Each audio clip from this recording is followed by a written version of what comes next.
my name is Daniel Bell, and today I'll be talking to you about why America must switch to the metric system. Now, as of today, 4 countries are currently using or posting in to the metric system. Now, that's the United States, us, Burma, Liberia, and Somalia. Now, Somalia is one of the ones that are currently, over the past 50 years, have been slowly sliding in through phasing of the metric system. Now, that leaves that 95% of the United States, well, 95% of the world is actually currently using the metric system. That leaves 6.4 billion people using it, and slowly maybe 500 million people or a little bit more currently using the standard imperial system that the United States is using. Now, metric, mainly the grams, quarts, milliliters, are what we have both on the American products, which we sell overseas, so we're required to actually use those products and use those standard measurements. Now, Gerald Ford 40 years ago signed in the Metric Conversion Act. 33 years ago, about this time also, it was refused and sent away. Now, I'll also be talking to you about the problems about using the imperial or standard measurement, why and how we can switch, and the benefits that we can reap from switching. Now, it really doesn't take long before 34 degrees Celsius starts to get hot. Now, some of the problems we can face with that could incur is, say, students who are learning both Fahrenheit, Celsius, grams, milliliters, ounces, which goes into the imperial system, can incur is, say, a student goes overseas. Now, they'll incur, say, a fact of trying to figure out grams for pounds, where in the United States it's ounces. 16 ounces is 1 pound. Where in Britain, France, vast majority of Europe, overseas is, say, 1,000 grams for maybe 2 bags or 2 pounds of potato chips. During the phasing process of Britain themselves, they caused a lot of riots. Riots through switching from the imperial or standard to the metric system. Say one person would go in, which is a slow phase, to one shop and say, I'd like to buy a pound of potato chips for $1.99.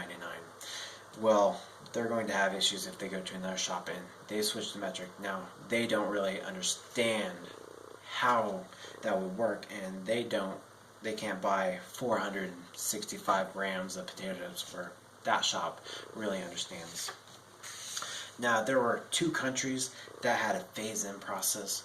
That was Japan and Britain, notable countries, I must say. And they had a lot of riots, major issues with phasing in.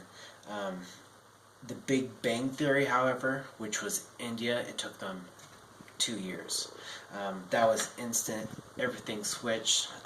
Anything that was standard or imperial would be sent to the cut block, thrown away, and immediately switch to the metric system. The problem that could be faced with it is that it is time consuming, which is what America tried to do 40 years ago with Gerald Ford. But the industrial side has basically already switched. The science side has basically overswitched. When you go and you measure something, it's going to be in feet and inches, but when you go to a yard and you start building those buildings and constructs, they're always going to be in the metric system. We can also see what problems we could lie with how America built in 1999. There was a space mission trying to discover whether there was liquid on Mars. Now, the problem that faced was that the metric and imperial system were mixed, and that $327 million piece of machine came plummeting to Mars. Now, over, like I said, 30% of American products already have brands. You'll see that potato chips, if you look on a large bag at 16 ounces, 1 pound, 453.6 grams. So we're part of the way there, or slowly sliding.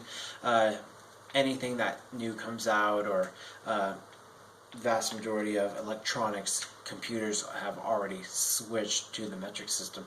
So once you get into the nuts, the bolts, your machinery, you'll also see on your dashboard that'll say mile per hour or kilometer per hour. You won't be driving down the Autobahn doing 240 miles per hour, will you? Maybe, maybe not. Now, the benefits we can see through the metric would also be switching over and joining the world with how we buy and sell. Like I said, with the Mars mission, maybe we wouldn't be throwing $327 million into the trash can. Now, would we?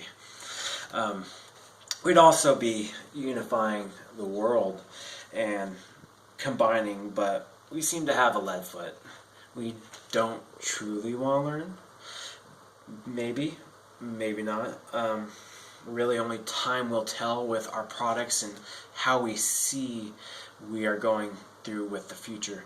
But I'm really just going to leave you with that. The problems, know and why we must switch, but also wanting to join the world with how we do things. Now I want to thank NASA.com.org. I'd also like to thank Math is Fun for the conversions. I'm really terrible with imperial and metric systems as an American myself, but I'm learning, and eventually I'll get there. And then I'd also like to thank NSI and the National Institute of Units and Measurements for that final little run there. Thank you guys for coming, and have a great day.